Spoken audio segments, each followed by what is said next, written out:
you IELTS listening is not so hard.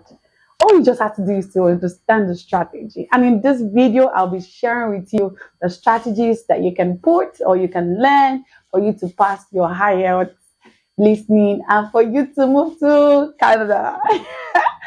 Hello everyone, welcome to my channel. Thank you so much for tuning in. And in this video, I'm gonna be sharing the secrets or how to achieve band 8.0 in your IELTS listening. So one of my videos that I posted recently, I shared about how to pass IELTS in 2024. I mean, this is this IELTS thing is so personal to me, and you cannot blame me for it. If you failed like 3 times on something and you failed twice and you eventually pass on the third attempt, you want that passion will naturally instill in you.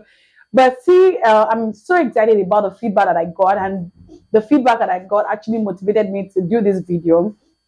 I know a lot of people also, somebody reached out to me on Instagram, another person also reached out to me. Like, I just have people reaching out to me from different corners and say, "Ifed, do you still take IELTS?" And I'm like, I don't take IELTS again.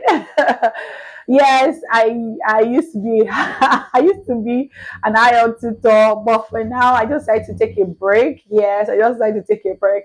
I know on special demands I still take out time. And you really, it's actually because I enjoy really teaching. Like I enjoy teaching, and really my dad and my mom are both teachers, so teaching runs in my blood. So yes, I'm going to be sharing how to pass this IELTS listening in few minutes rather.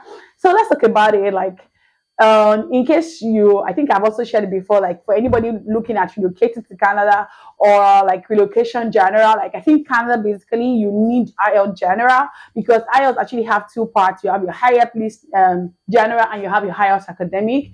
Yes, I've actually taught it too. I mean, IELTS general is for people that are looking at relocating to Canada, and that's what I did. And then I also know for IELTS academics, people like nurses, professionals looking at relocating, or even doctors looking at relocating to UK, they have to take IELTS academic. I also know IELTS academic works from admission processes, for Canada. But let's just talk about IELTS listening, because having 8.0 is very important if you're actually looking at relocating to Canada, because really, if you don't have 8.0, you can actually do the do the calculations using the comprehensive ranking system.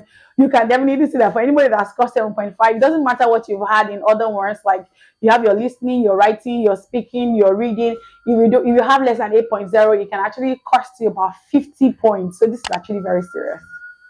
So what is I'm going to be giving an overview. The overview is that IELTS listening is a listening test, and what happens is that it can also be paper-based or computer-based. So what happens is that you're going to be given headsets, and some audios are going to be playing through to the headset, and there are a set of questions right on the paper, and you're meant to use what you listen or what you hear in the conversations playing to answer the set of questions on the paper. So literally, it's like you're listening to me, and the questions are said based on the things that I have said, and you have to. But the thing about this IELTS listening is it's not so easy as I've just said. I'm not saying it's difficult, but one thing is that you need some strategies to put in place. Number one thing, you have to understand that the exam is 40 minutes, and the exam is 40 questions. That's a 40 minutes. The exam is 40 questions and it's 30 minutes. The duration of the exam is 30 minutes. So literally, when you divide 30 divided by 40, like you really have less than 1 minute for each question. And another thing is that the audios actually played once. Yes, played once.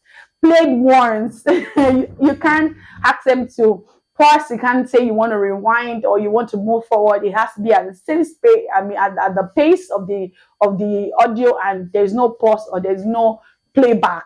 You get it? So that means the time management is very important. You also need to understand the strategy, and you all need concentration.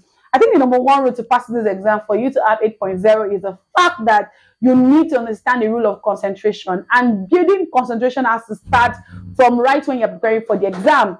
So literally, when you're preparing for the exam, when you're starting your practice, you need to start practicing under exam condition. What do I mean under exam condition? In the sense that you need to avoid all distraction. Like when you're in the exam, obviously your TV is not going to be on, your radio is not going to be on, your spouse, your children, or even your friends are not going to be around you. So that means when you're studying, you need to start practicing under 100% concentration, whereby your mind is focused right only on the exam. Like you don't forget about, you want to make your hair, you want to do something else, just your mind has to be there. And number two is that you need to understand the question type. Yes, the exam actually has some question types, and it's very important that you get yourself accustomed to these question types. You know, for example, we have the question type that is just filling the gap. You have the question types that you just do, they give you some instructions like your answer should be one word only, or your answer should be two words only. Like for those instructions are very important. If you have the instructions saying that your answer should be one word only, you don't want to write two words because really you're going to miss out. Like automatic, there's no there's no mago. You won't be there. So another thing is that it's actually OBJ like it is. It's not really OBJ like, but it's just 40 questions, and those 40 questions are divided into four sections, like four parts, whereby you have your part one, which is like your 1 to 10, your part two is like your 11 to 20, and then you have your part three, which is like your 21 to 30, and then you have your 31 to 40, which is the last one.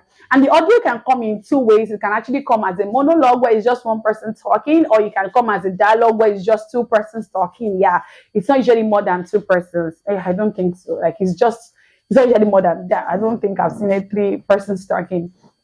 Another thing I also want you to know is that you need to practice and practice and practice, because the accent of the language can be so different, especially for somebody like me. We're coming from Nigeria. The way we speak is different from the way an average Oyibo, did I say Oyibo? Like somebody, like a white person actually speaks. So you need to get yourself accustomed to different accent, like American accent, Canadian accent, UK accent. You just want to get yourself accustomed to that, because really they usually talk fast. It's not a small, like nobody's talking to for you to hear. It's an exam, and it's actually exam condition.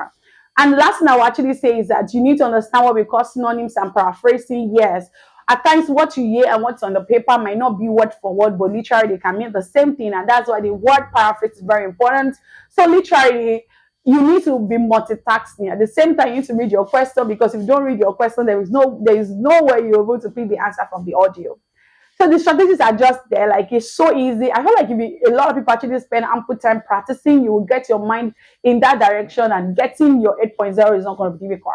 So if you're wondering what is 8.0, 8.0 literally means that the score between 35 or 36 over 40, and that's how you're going to have your 8.0.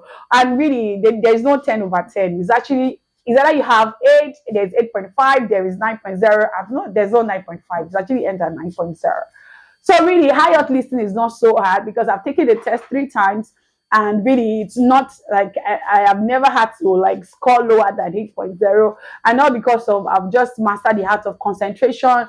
In fact, you can see when like the last time, most times that, like the 3 times I had to take the exam, what I usually do is that once I get the exam, I remove all of my rings, I remove my bangles, I remove my wristwatch.